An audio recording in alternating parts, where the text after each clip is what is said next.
and terrifying for what it promises to bring in the general election. I'm desperately worried about the future of the Labour Party now.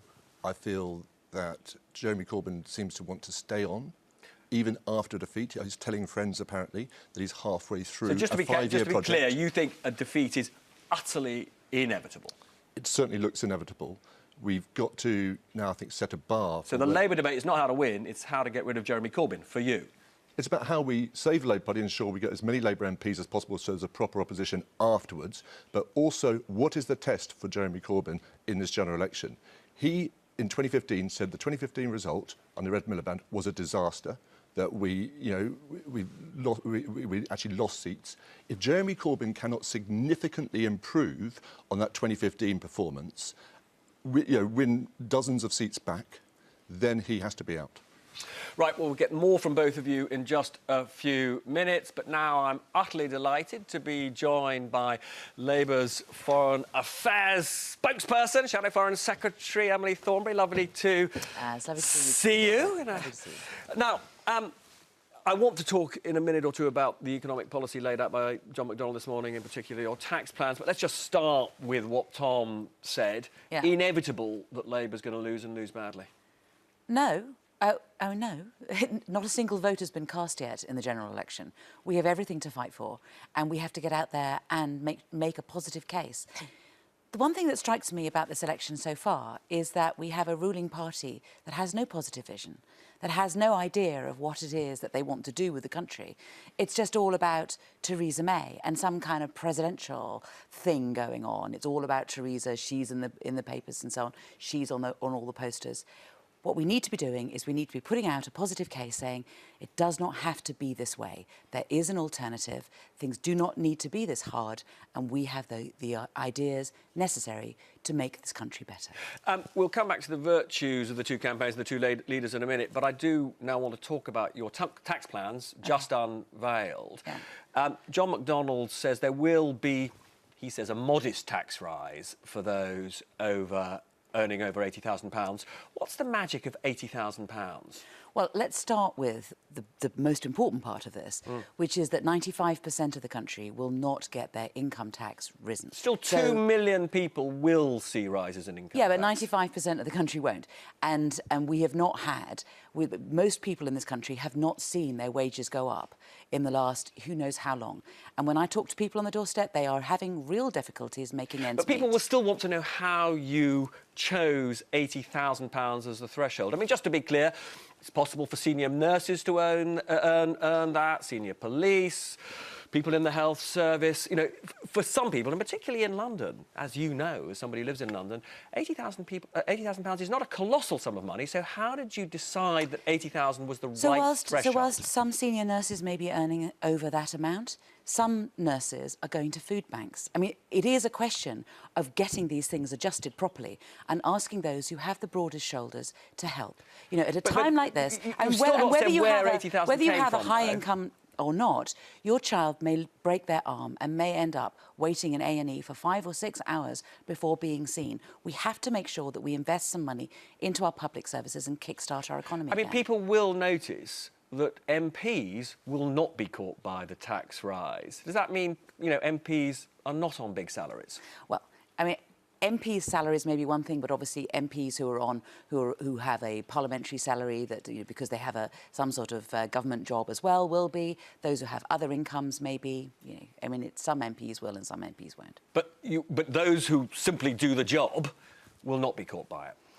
On the whole, not. No, on the whole, not. And you asked me about London, and you asked me about, cost of living in London being much more higher expensive. than elsewhere. Absolutely. I mean, people on 80,000 in London find it difficult to buy a house. But the average income, even in the richer areas of London, is only 30,000. I mean, we do have to remember that, you know, many people on 70,000 do not necessarily feel themselves to be rich. But the truth is that average incomes are 26,000. And the truth is that those people going into this election need to have the reassurance that their personal taxation will not go up under a Labour government. And just to be clear, you can absolutely guarantee that, for example, you're not going to reduce tax relief on pensions for those people. The details will come out in the manifesto, but the things that we can say clearly today is VAT will not go up, and that will apply to everyone. Personal taxation for low and middle income earners will not go up. You know, these things are important. But lots and of national governments, insurance and national insurance and particularly contributions this current government has reduced tax relief for people putting money into pensions. There is still, many people would say, a lot more that could be raised from that source. Do you think Labour would do that? I think you have to wait for the manifesto, and I think you would. But you know, today, I think people need to be clear that their income tax is not going to go up. 95% of people's income tax will not go up under a Labour government. And can I just ask one? Sorry. And you know, you hear the Tories all the time. You know, like for example, we have the Tory health minister on later on today saying that he was going to do something about mental health. When they put forward policies, you should ask them as well, where is the money coming from? We are being much clearer, in my view, as to what we're doing, why we're doing it, and how it's going to be paid for. You're getting, you know, a rollout of our policies in advance of our manifesto, but the details will be in the manifesto. And can I just very briefly, because we've got to go to a break in a second, but we'll hear more from you in a second. How much will you raise from this? I don't know. I mean, you'll need to ask John McDonnell about that. I'm not going to get into all of that. Fantastic. Well, look, don't go away, because we'll hear more from Emily Thornberry in just a couple of minutes.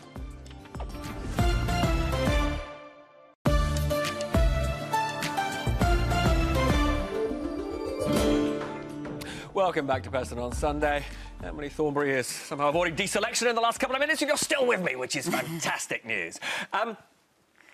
Jeremy Corbyn, I talk to lots of Labour MPs, and they say when they bang on doors, all they hear is, we can't vote for him, and that's why we're switching to Theresa May. That's a huge problem for you. I think it takes it back to what I was saying before the break, which is politics ought to be about policies. It ought to be about the way in which politicians can change people's lives. This is an election where the policies people are give not us... cutting through because they don't like Jeremy. So what do you do about that? But this is an election where the people give us power. We get our power from people who decide who it is that they want to give power to and why. And it is about what are we going to do with that power when we're given it. When we close our eyes, who are we thinking about? Are we thinking about the 95%, or are we thinking about the 5%, you know, who may well be kind of, you know, getting upset about what the level of tax will be and all the rest of it? You know, the way in which the Sunday Times, for example, this morning has written that piece all about the 5% and not about the 95%. We need to be talking about, you know, the policies that we can put forward that look after... Sorry, I don't want to use the phrase, but you look after the many and not the few. I mean, that's the difference in terms of politics, and we need to be talking about that. However good or bad your policies, they're irrelevant if people are saying we don't trust your leader. Well, our leader is a good and genuine man. He talks like people talk. And how do you get that across to people? Well, one way would have been if Theresa May, who says that this election is all about her, had the guts to get onto television and debate with him. But we know that's not going to happen, so what are you going to do about it? I mean, why not? But why not? You know, why not? What is she afraid of? You know, what is she afraid of? You know, if he's supposed to be such a weak leader, then why doesn't she debate with him? You know, the reason is because he's genuine, because he talks like people talk, and his preoccupations are the preoccupations of ordinary people. And Theresa May doesn't get out enough to be able to understand what the preoccupations of ordinary people are. She needs to start listening to people in the hospitals. How long have you waited in A&E before getting into this hospital? Are you going to a food bank, this nurse? How are you making ends meet? Why doesn't she find out what real people think? But you're not telling us, which is, I think, what people really want to hear, which is how can you cut through if people don't like your leader? We cut through because we are 600,000 people, because we are out on the doorstep and we talk to people, and it is people talking to people about what changes their lives. This afternoon, I'm out in Hammersmith. I'm talking to people in Hammersmith. Next week, we're going all over the country and we talk to people and we say, what is your problem now, and how are we going to deal with it? It's very striking that your leader is not venturing into Tory seats in the way that Theresa May is spending all her time in Labour seats. He appears to be focusing solely on shoring up your core vote, which seems to indicate that he doesn't believe you can win. Well, didn't he? I think the first visit he made after the general election was in Croydon, wasn't it? Yeah, but there's a tiny Tory majority, whereas she's venturing into seats where there are huge Labour majorities. There are a number of seats that have tiny majorities, and we're definitely targeting those, as we are targeting others. But I do have to put this to you, because I've been to a number of seats, you know, that are Tory Labour marginals, and many of the front bench have. But look, I've got to put this to you, because one of the things that I found profoundly shocking after your results in the local elections was talking to your MPs, and they told me that their strategy to win in their constituencies is simply not to talk about Jeremy Corbyn. It's a disaster for you. People vote for united parties. We have to be a united party, and we have to be focused on winning the election and how we can transform Britain, and how we are a party of hope, and how we are a party that shows that it does not have to be like this. Brexit does not need to be a disaster. We need to have a good, strong Brexit that works on behalf of Britain. We need to make sure that we reset our relationships with the European Union, and we need to make sure that those with the broadest shoulders are helping to restart our economy and putting money into our public services because they desperately need it. The alternative that the government is offering is nothing. They are simply offering a presidential election, and people should not be fooled.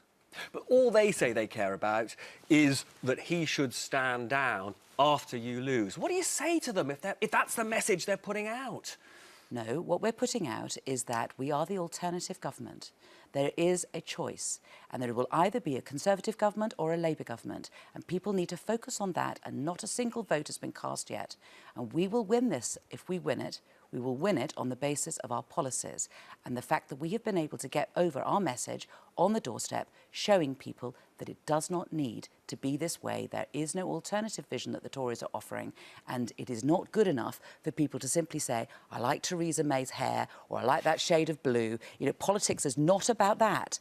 Politics is about how you change people's lives and being able to put forward a platform that makes sense and is a clear alternative. And that we have to do in a unified and focused way, and that's what I'm going to be doing, and I'm quite sure that's what other Labour MPs and indeed our 600,000 members are going to be doing in the conversations we're having with the public in the next few weeks. It's all to play for. And obviously we on this programme are all about the issues, and we hope to have you back before that election to talk some more about all of that. So I'm delighted now to go back and talk to Michael Gove, Tom Baldwin, about what we just heard from Shadow Foreign Secretary Emily Thornberry. Tom, is it a sensible thing for John McDonnell to announce that those earning 80,000 or more will pay some more tax? Look, Britain is an under-taxed economy. We have public services which are on their knees, and they do need extra funding. I'm not sure this is the kind of policy you'd put forward if you were looking to win the general election and make strides into Middle England. It's the kind of policy you'd put forward now when you're looking to shore up your core vote. Because just pick up on something that Emily just said.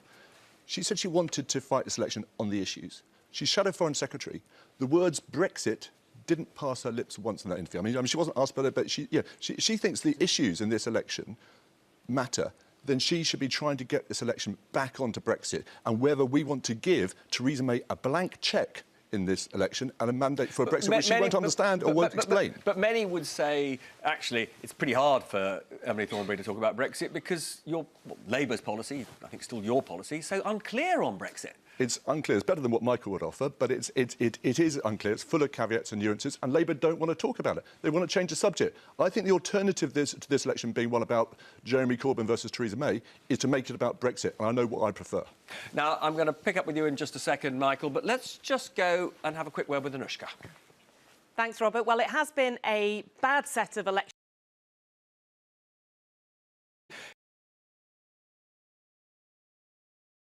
Public. I was on the BBC.